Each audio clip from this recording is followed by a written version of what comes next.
नमस्कार। सभी सम्मानीय पत्रकार बंधुओं को बहुत बहुत शुभकामनाएं। आज हमारे बीच कैबिनेट ब्रीफिंग के पश्चात प्रेस ब्रीफिंग के लिए हमारे बीच में माननीय मुख्यमंत्री भजनलाल शर्मा जी उपस्थित हैं। इसके अलावा उप मुख्यमंत्री श्रीमती दिया कुमारी जी एवं प्रेमचंद बैरवा जी उपस्थित हैं। मैं सम्मानीय भजनलाल शर्मा जी से निवेदन करूंगा कि प्रेस ब्रीफिंग को संबोधित करें।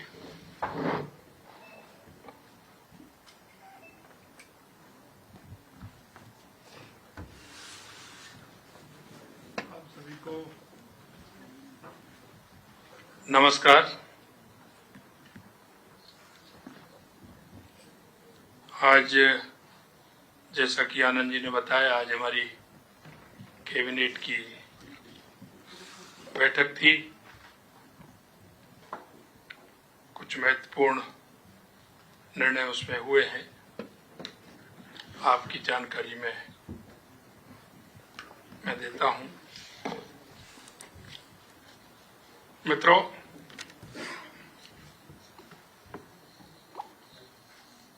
सबसे पहले तो राजस्थान में बार बार बात आती थी पेट्रोल डीजल को लेकर के। आज हमने दो कायदे इसमें किए हैं। राजस्थान के अंदर डीजल पेट्रोल के अंदर विसंगतियां थी।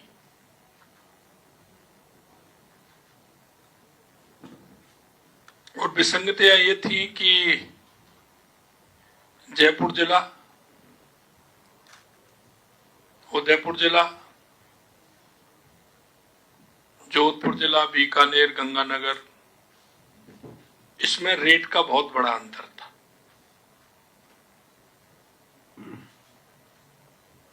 राजस्थान में डीजल में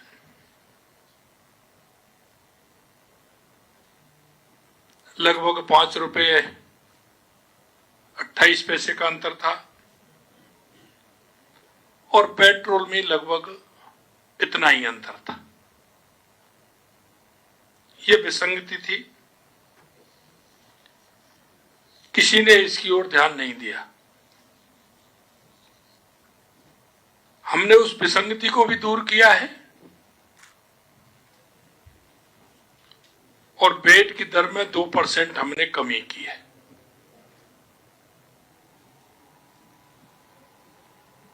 हमारा ये जो विसंगति, क्योंकि सबसे ज्यादा महंगा डीजल हमारे बॉर्डर के क्षेत्र में मिलता था, चाहे वो गंगानगर हनुमानगढ़ हो, जोधपुर जालौर हो, या हमारा उदयपुर का क्षेत्र हो, या कोटा का क्षेत्र हो। वहां के हमारे जो पेट्रोल पंप थे, क्योंकि डीजल दूसरे प्रदेश से लाते थे तो उनकी भी सेल कम थी, तो हमने इसे देखते हुए और महंगाई से राहत देने के लिए हमने जिस तरह से सिलेंडर हमने 450 रुपए में किया था, वही मोदी जी की गारंटी हमने पेट्रोल डीजल की वेट दर 2% की कमी करने तथा ऑयल मार्केटिंग कंपनी द्वारा युक्ति संगत करने के फलस्वरूप प्रदेश में पेट्रोल में 1 रुपये 40 पैसे से लेकर के 5 रुपये 30 पैसे तक कम होगा पेट्रोल के अंदर। इसी प्रकार डीजल में ₹1.34 से लेकर के ₹4.85 तक कम होगा। जहां पहले ज्यादा था वहां कम होगा, और उस विसंगतियों को भी दूर किया है, और हमने डीजल पेट्रोल सस्ता भी किया है।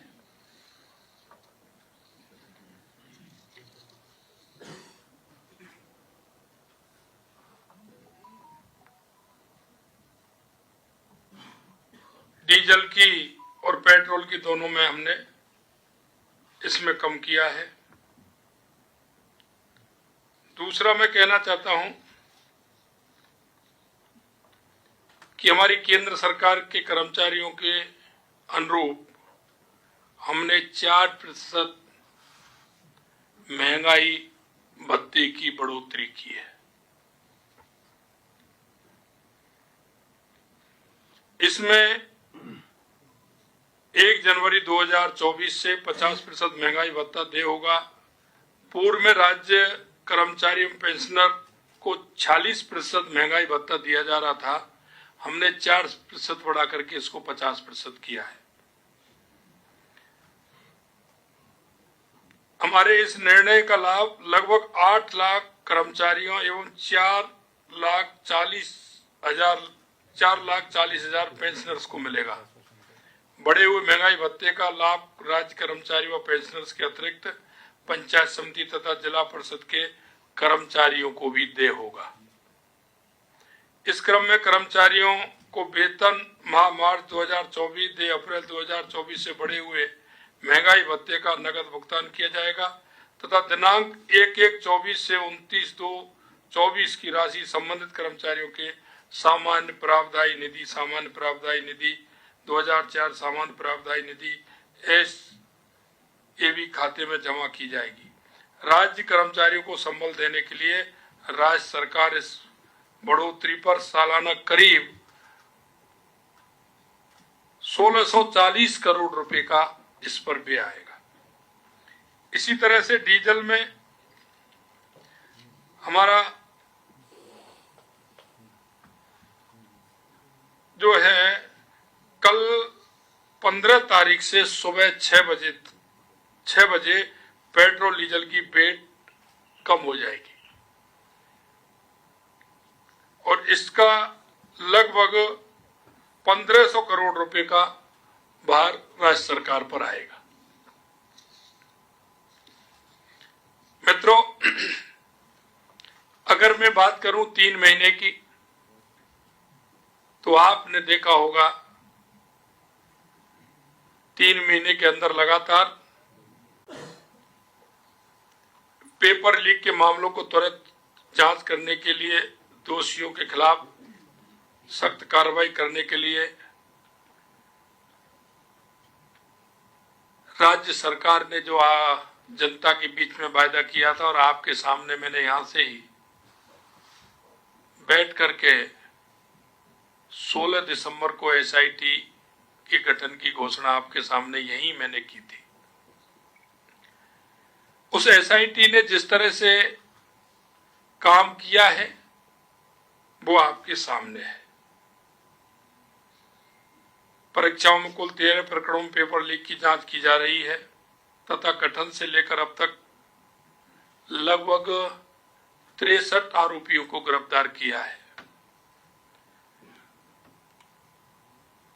राज्य में संगठित अपराधों और प्रभावी नियंत्रण अपराधियों के विरुद्ध सख्त कार्रवाई किए जाने हेतु राज्य स्तर पर एक विशेष दल हमने एंटी गैंगस्टर टास्क फोर्स का गठन भी किया है, जो हमारे ADG दिनेश MN अतिरिक्त महानिदेशक पुलिस अपराध शाखा के नेतृत्व में काम कर रही है। पुलिस द्वारा चलाए जा रहे विशेष अभियान आपने देखा है 5/1/2024 से 25/2/24 तक की गई कार्रवाई भी लगातार आपने अपने टेलीविजन के माध्यम से और अपने प्रिंट मीडिया के माध्यम से आपने बताई है। मैं अगर बात करूं 9,371 आदतन अपराधी, 10,092 टॉप, 646 इनामी, 4,200 95 स्थायी वारंटियों को तथा 46 उद्घोषित अपराधियों को गिरफ्तार किया गया था। इसी तरह से लगातार आप देख रहे हैं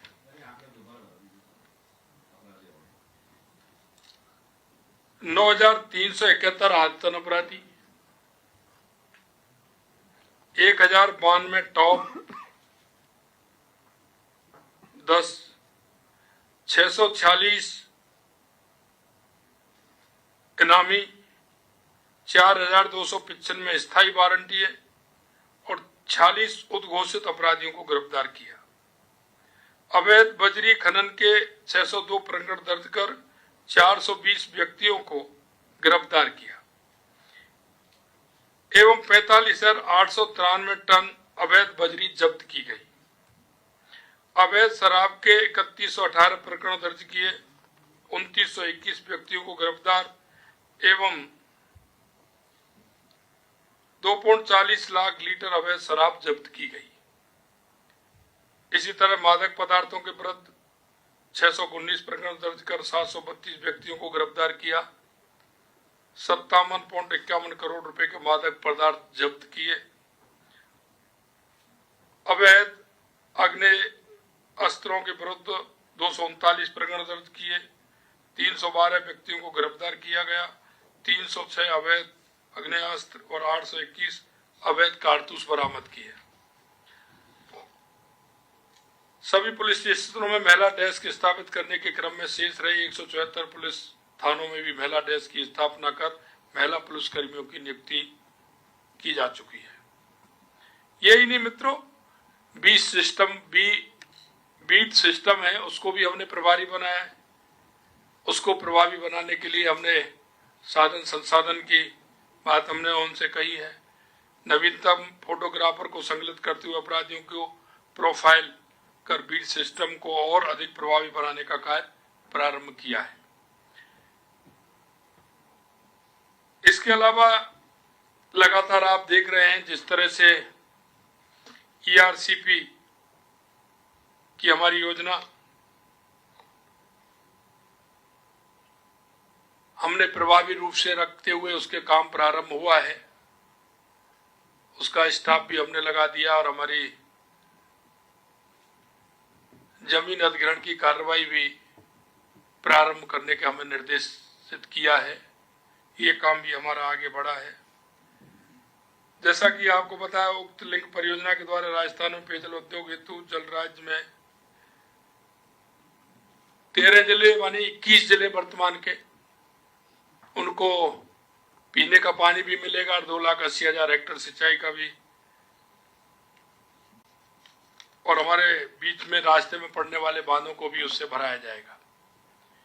यमुना जल पर मई 1994 संपादित समझौते के अनुसार से राजस्थान को हरियाणा स्थित ताजेवाला हेड पर मानसून के दौरान 1917 क्यूसेक जल आवंटित जल के उपयोग हेतु दिनांक 17/2/2024 को केंद्र सरकार, हरियाणा सरकार, राजस्थान सरकार के बीच में समझौता हुआ। ये आप सभी को उसकी जानकारी है।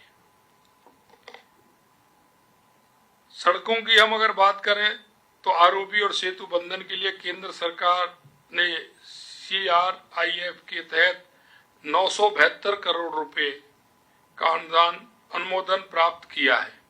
कल ही किया है उन्होंने।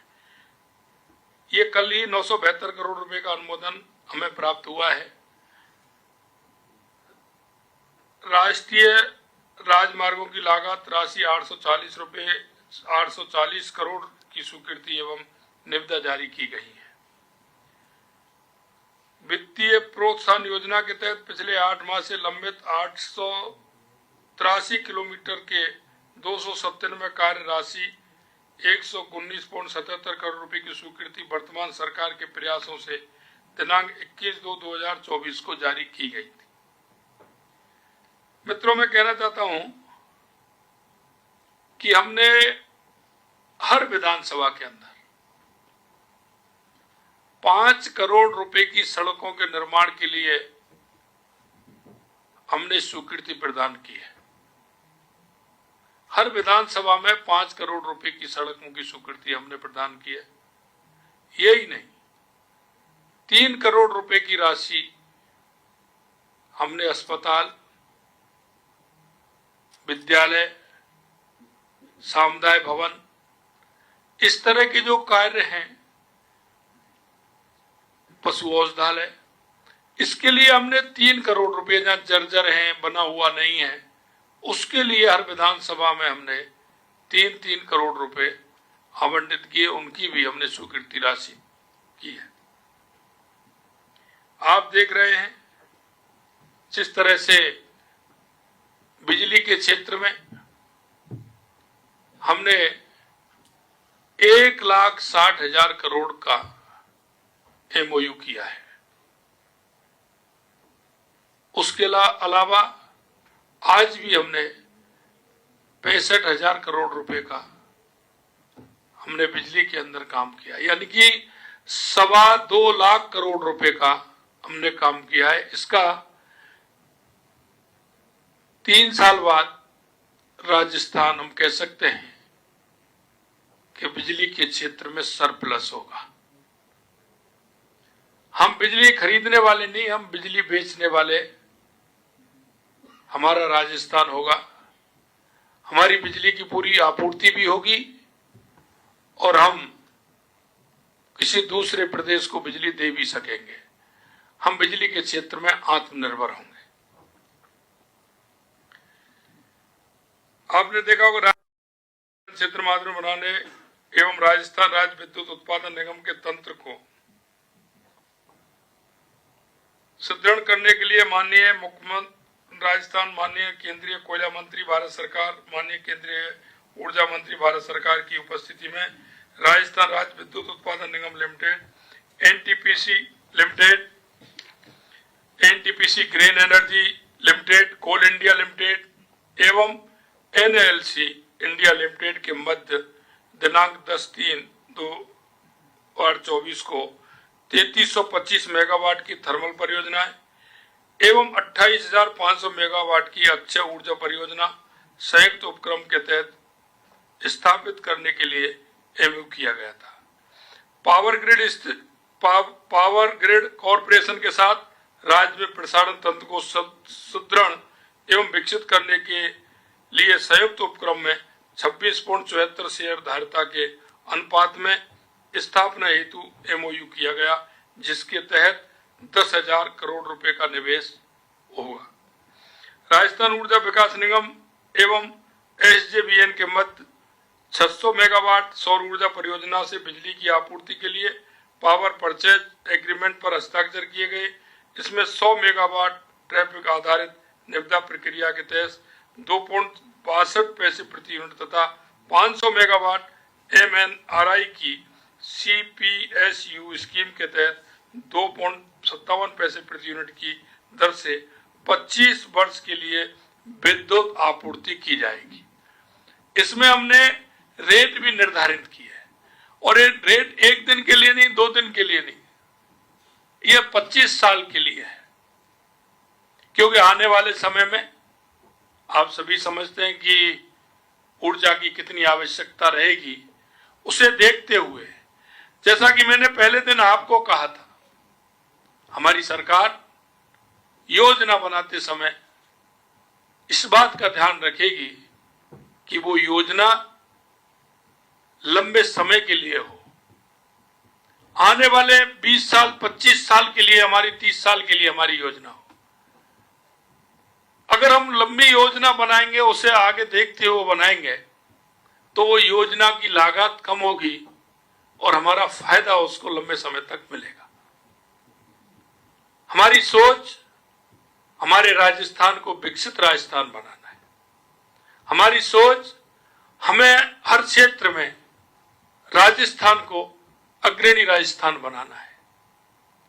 चाहे हमारा पानी की व्यवस्था हो, बिजली की हो, और हमारी धीरे धीरे आप देखेंगे हमने जिस क्षेत्र के लिए योजनाओं की आवश्यकता होगी, वो योजनाएं हमारी 20 और 25 साल के लिए होंगी। मैं आपसे कहना चाहता हूं कि हमारी ये जो कोल आधारित परियोजना 800 मेगावाट सौर ऊर्जा परियोजना ट्रैफिक आधारित निविदा प्रक्रिया माध्यम से करने हेतु प्रक्रिया प्रारंभ कर दी गई है। इन परियोजनाओं को स्थापना से लगभग 64,000 करोड़ रुपए का निवेश अपेक्षित है। इसमें अलग अलग है, 4 हमारी योजनाएं, चारों में अलग अलग हैं। आज हमारी 65,000 करोड़ रुपए की है।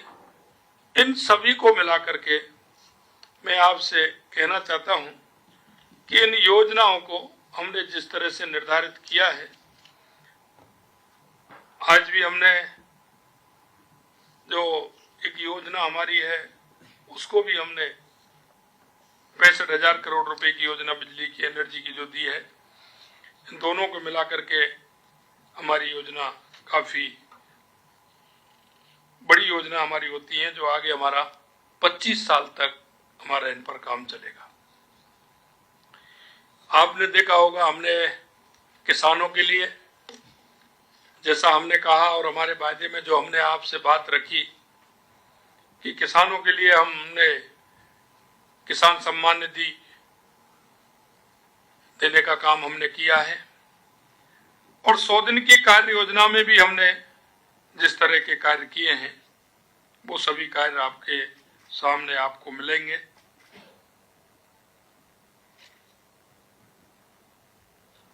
जैसा कि हमने कहा कि हम आंगनबाड़ी कार्यकर्ता, आशा सहयोगिनी, पंचायत के जनप्रतिनिधि, नगर निकाय के जनप्रतिनिधि, उनको 10% वेतन बढ़ाने का काम करेंगे, तो उनका वेतन भी हमने बढ़ाया है। किसानों को यही नहीं, सम्मान निधि के अलावा हमने गेहूं पर 125 रुपए एमएसपी बढ़ाने का काम किया है। अगर मैं आपसे ये कहूं कि पिछली सरकार को अगर आप देखेंगे 3 महीने के कार्य को और हमारे 3 महीने का कार्य का आंकलन करेंगे, तो आपको एक बहुत बड़ा अंतर उसमें मिलेगा। हम विश्वास इसी पर करते हैं कि देश के प्रधानमंत्री सम्माननीय नरेंद्र मोदी जी कहते हैं वो करते हैं। भारतीय जनता पार्टी जो कहती है वो करती है। हमने जनता के बीच में जो वायदे किए हैं, हम उस एक एक वायदे को समय से पहले पूरा करेंगे। देश के यशस्वी प्रधानमंत्री नरेंद्र मोदी जी के नेतृत्व में जो जनता को विश्वास है कि मोदी जी जो कहते हैं वो करते हैं, और करते हैं वो ही कहते हैं। हमारी ये डबल इंजन की सरकार राजस्थान के अंदर उन सभी वायदों को समय पर पूरा करेगी, ये हम आपको विश्वास दिलाते हैं। 3 महीने के कार्य बहुत हैं, आपको उसकी सूची निश्चित रूप से हमारे मीडिया विभाग से मिलेगी। हम आपको पूरी सूची, क्योंकि बड़ी है, हम आपको उसको देने वाले हैं। और मैं आपसे इतना ही कहना चाहता हूं मित्रों, क्योंकि आप भी हमारी योजनाओं को नीचे तक पहुंचाने का काम कर रहे हैं। आपके माध्यम से हमारी योजनाएं और योजनाओं का आकार नीचे तक जाता है। मैं आपसे यही कहना चाहता हूं कि आप जो माननीय यशस्वी प्रधानमंत्री नरेंद्र मोदी जी कहते हैं, हमारी सरकार उस पर खरा उतरेगी, और हमने जो आप जनता के बीच में जो वायदे किए हैं उनको हम पूरा करेंगे। बहुत बहुत धन्यवाद। भजनलाल जी,